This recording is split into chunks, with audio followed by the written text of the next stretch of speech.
Bom dia, quinto B, tudo bem com vocês? Nossa aula de hoje, de sexta-feira, é História e Geografia. E a gente vai começar por História.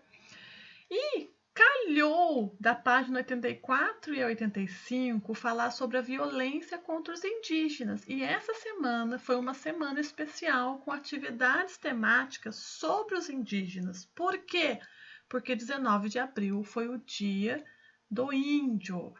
Então, é dia do indígena, tá? É de comemoração? Hoje não, hoje é de conscientização dos direitos desse povo que sofreu tanta violência e ainda sofre perseguição, tá? Então, na página 84 e 85 é sobre os indígenas e no caderno de história a gente vai fazer uma atividade sobre Tiradentes, porque na quarta-feira foi feriado Tiradentes. E quem foi Tiradentes? Então, vai ter um videozinho e algumas perguntas para você responder no seu caderno. Na página 84, tem um textinho falando sobre a violência contra os indígenas. Então, quando os portugueses chegaram aqui no Brasil, que hoje é a terra Brasil, já tinha um povo vivendo nela, que eram os indígenas, né? E o que aconteceu com esses indígenas? Eles foram escorraçados da terra porque os portugueses queriam tomar conta de tudo. Então, muitos morreram de doenças, né? Sarampo, varíola, catapora, doenças do homem branco, que o índio não tinha anticorpos para combater. Muitos foram escravizados a trabalhos forçados e morreram devido a isso, e muitos fugiram, né, das terras para outros locais, para fugir dos portugueses que queriam escravizá-los. Então, a garantia dos direitos indígenas. Hoje tem leis que garantem os direitos aos indígenas, demarcação de terra. Então, hoje ainda tem uma briga muito violenta por demarcação de terra, principalmente daqueles lados do Mato Grosso, Roraima, que tem mais tribos de índio, né? Por quê? Porque as pessoas, os grileiros, invadem as terras e querem tomar as terras que são por direito dos índios para fazer plantações, criações de gado, e nesse tomar as terras, eles matam os povos indígenas, né? Matam criança, matam as mulheres, matam todo mundo para tomar a terra, e não é o certo. Então, no Brasil ainda há uma briga muito grande por demarcação de terras indígenas. E as escolas indígenas. No Brasil, também tem leis que garantem o ensino de línguas indígenas e a transmissão dos costumes desses povos. Então, aqui em Ubatuba, na aldeia Boa Vista, lá na aldeia tem uma escola indígena, né? É uma escola para as crianças que moram ali na aldeia, para os índios. Ah, mas ele não pode estudar numa escola igual a nossa? Pode, mas ele estuda na escola da aldeia dele, né? Com todas as crianças indígenas ali. E também um outro pensamento errado nosso é achar que o índio hoje ainda vive de caça e de pesca dentro de uma oca. Gente, século XXI. O índio também, ele pode viver assim? Pode, mas ele também quer trabalhar, ele também quer estudar, ele também quer fazer faculdade e ele pode vestir roupa, ele vai viver pelado hoje? Não, mudou o tempo, né? Ele pode vestir roupa, ele pode ter celular, ele pode ser advogado, professor, médico, né? Não é porque ele nasceu indígena, que é a sua etnia, o seu povo, que ele vai viver com arco e flecha e cocar na cabeça. Ah, existe um povo indígena assim ainda? Existe, né? Na Amazônia tem alguns povos indígenas que eles nem têm contato com as pessoas, mas são poucos ainda, porque a maioria deles morreu, tá bom? Então, essa página 84 fala sobre isso. A página 85, as terras indígenas. Aqui vai ter um textinho falando sobre as terras indígenas, que vocês vão fazer a leitura e vão responder a pergunta 1, 2 e 3. Todas as respostas da 1, 2 e 3 estão aqui. Um textinho muito pequenininho que a Pro vai aguardar vocês fazerem a leitura para fazer a interpretação e achar a resposta aqui. Vocês já melhoraram muito para achar a resposta nos textos, tá? A Pro já viu muita diferença em todos vocês. Resposta completa, senão a Pro corrige e devolve. A Pro vai passar um trechinho de uma série muito legal, um documentário que passou na TV que chama Falas da Terra.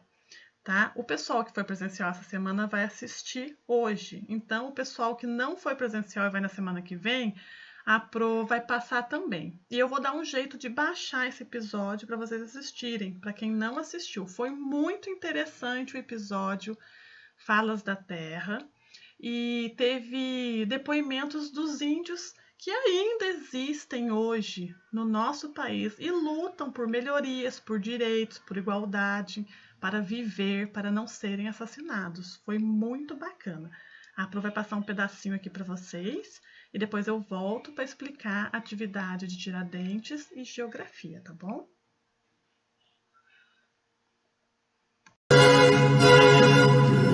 Boa noite.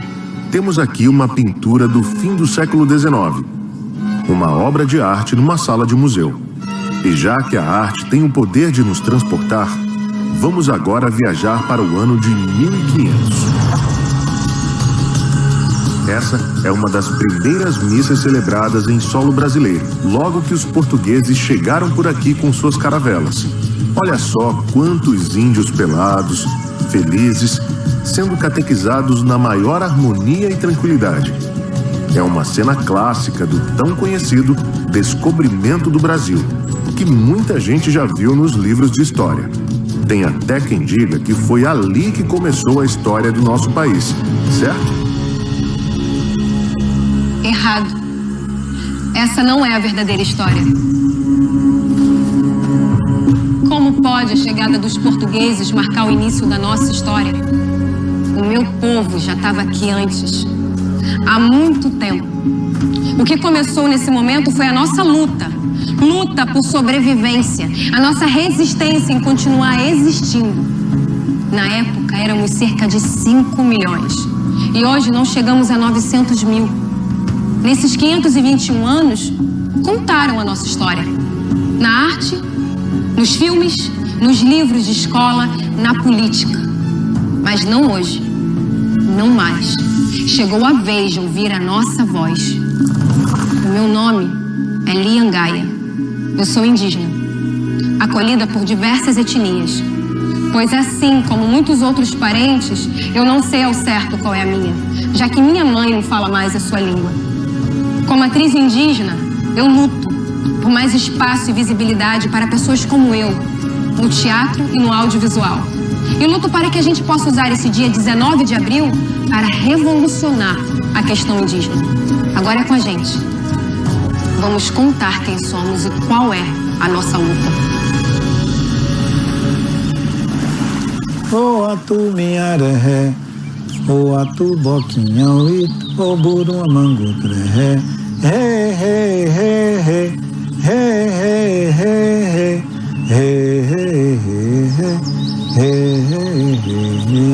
Tem duas descobertas do Brasil. Uma é aquela que as crianças aprendem em sala de aula, contada nos livros de história, que o Brasil foi descoberto pelos portugueses em 1500. A outra foi feita pelos povos indígenas nas décadas de 70 e 80, quando grandes lideranças como Mário Juruna e Raoni, seguidos da minha geração, com Álvaro Tucano, Marcos Terena, despertaram para a necessidade de se fazerem presente na vida e no contexto político do nosso país. O fato de sermos os primeiros habitantes não nos garantiu nada. Pelo contrário, nos lançou numa luta incessante pelos direitos à nossa cultura, à nossa língua-mãe e ao nosso território. E a cada dia vamos ter que insistir nesse nosso direito de constituir o Brasil. Até o início do século XX, os índios estavam em processo de extinção. Nós éramos sujeitos ocultos, de papel. Mas hoje, esse coletivo chamado os índios ficou adulto, chegou à maturidade e diz para si mesmo: a vida é isso aí, não tem Pocahontas, não tem Iracema, não dá para ficar reclamando tudo o que poderia ter sido. Temos apenas a realidade. Vamos ter que conquistar nossos direitos dia a dia. Eu sou Ailton Krenak, entre outras coisas, eu sou escritor de livros já publicados em 8 línguas, além do português. Então, o que vocês acharam do trechinho pequenininho que a Pro passou para vocês do Fala da Terra? Foi muito legal. Depois eu vou tentar passar o episódio todo para vocês, tá bom? Agora, no caderno de história, vai ter um videozinho lá no blog separado deste sobre Tiradentes e a Inconfidência Mineira, que foi o feriado de quarta-feira, dia 21/4, dia de Tiradentes. Então, você vai assistir o videozinho, tá? Tem que assistir inteiro. Se você pular, você não vai achar a resposta. E é curtinho. Vai copiar essas perguntas aqui no seu caderno de português, de história, bem bonitinho. Ubatuba, 23 de abril de 2021. Aula de História Tiradentes. Número 1.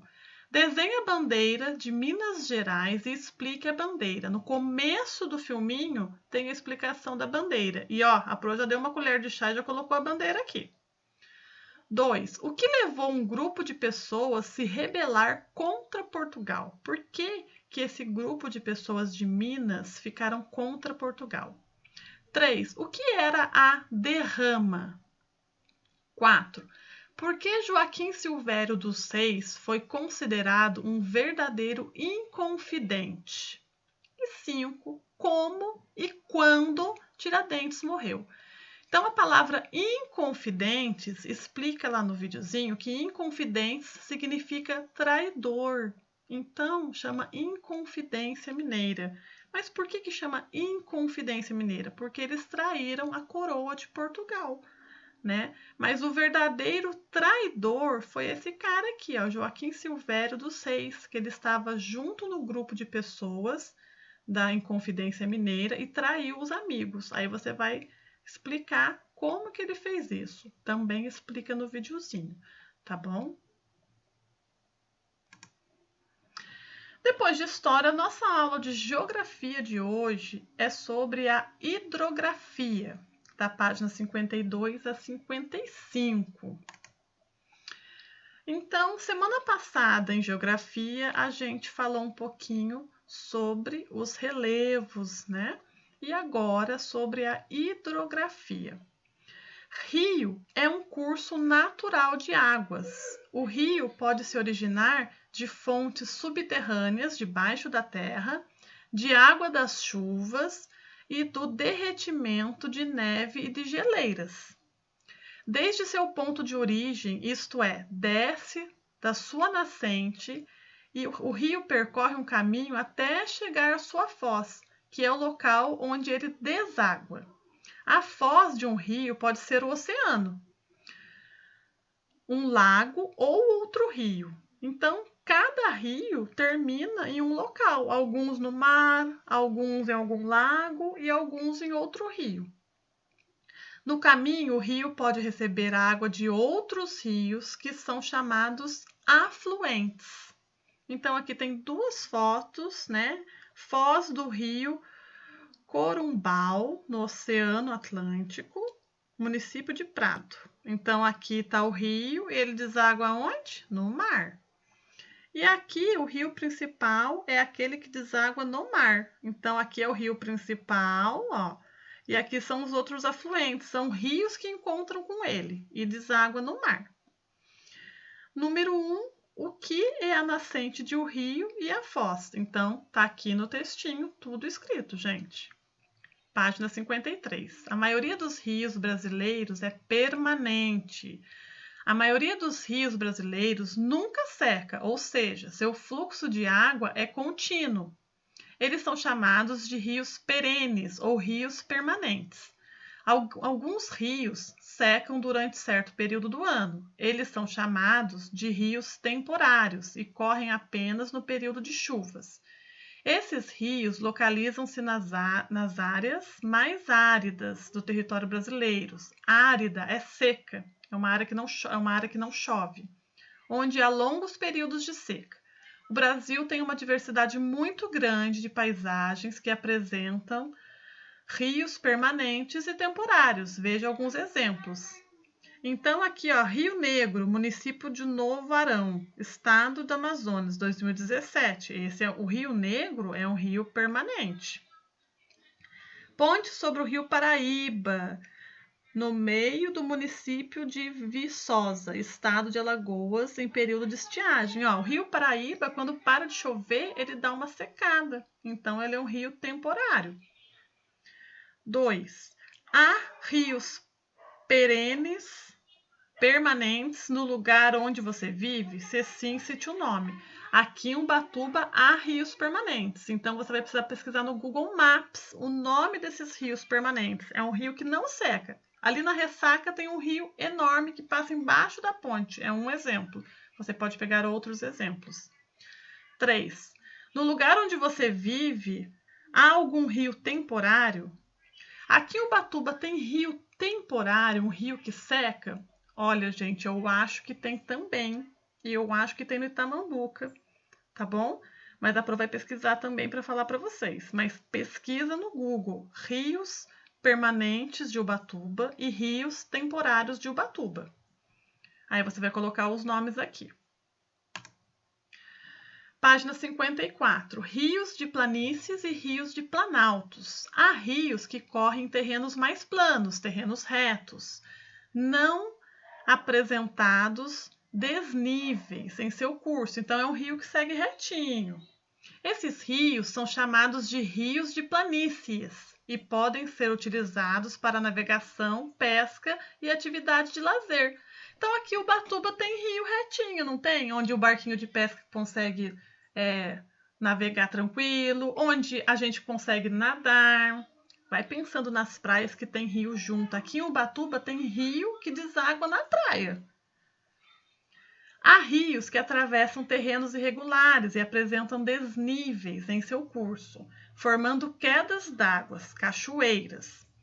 Esses rios são chamados de rios de planalto. Neles podem ser construídas barragens para reter a água, formando represas ou lagos. A água represada é utilizada para a geração de energia elétrica em usinas hidrelétricas. Aqui em Ubatuba tem rios que têm cachoeiras, mas elas não são represadas. Em Paraibuna, tem a represa de Paraibuna. Por quê? Porque ela é um rio que tem desníveis e aí conseguiu represar a água para gerar energia. Então, você pode pesquisar na internet também a represa de Paraibuna. É muito grande e é muito bonito.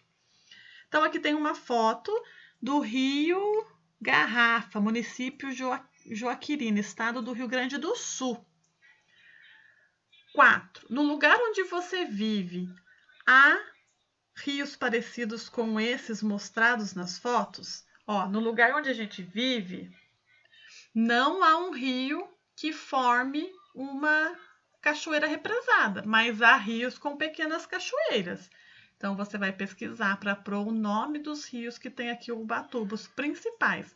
Rios planos, rios retinhos, igual esse daqui, ó.